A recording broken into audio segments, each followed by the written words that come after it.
So there's starting to be more scrutiny on what a potential Biden administration could look like, what are some of the moves that could be made, and who will be some of the closest allies. So one person in particular, Senator Coons, looks to be one of the closest allies to Joe Biden.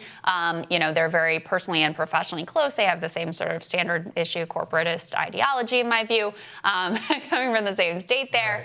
Right. And for a long time, Biden and also Coons have held out on the idea of eliminating the filibuster. Of course, this will matter quite a lot, especially if Democrats end up, as looks pretty likely at this point, not definitive, but fairly likely, that they could pick up control of the Senate. So for the first time, I mean, this is really significant. Coons opened the door to getting rid of that legislative filibuster, which could totally reshape the way that this administration unfolds. Yeah, I mean, it's one of those things where there's a huge fight in this under Trump, obviously, because Trump wanted McConnell to also nuke the legislative filibuster, and he absolutely refused to do so. I'm kind of shocked that he didn't, to be honest. I mean, he's a Senate institutionalist, I guess. In a certain way. But I have always said is that it's coming. I had no doubt and never had a doubt that they're going to nuke filibuster under Joe Biden's presidency. And the fact that Chris Coons is somebody who's saying that is really important. Because, I mean, if you'll recall, even Bernie wanted to keep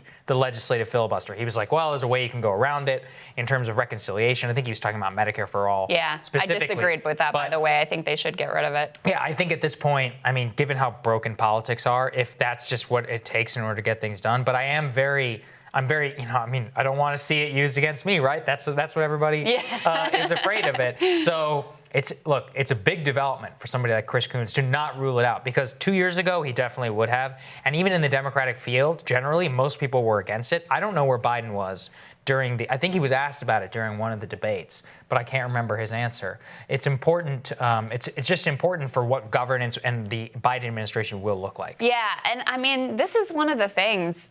It really is kind of a mystery what the Biden administration will actually push and pursue, because so much, first of all, they're not doing anything. They're up by 14 points, apparently, according to the New York Times. They're not really doing anything.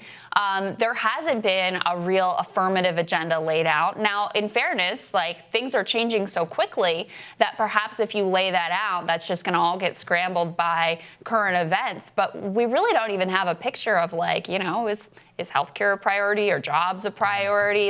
Is lifting the minimum wage a priority? We really have no clue. So, when you get little insights like this, it becomes extra important because we just have so little visibility into what this thing is actually going to look like. I mean, some things are not a surprise.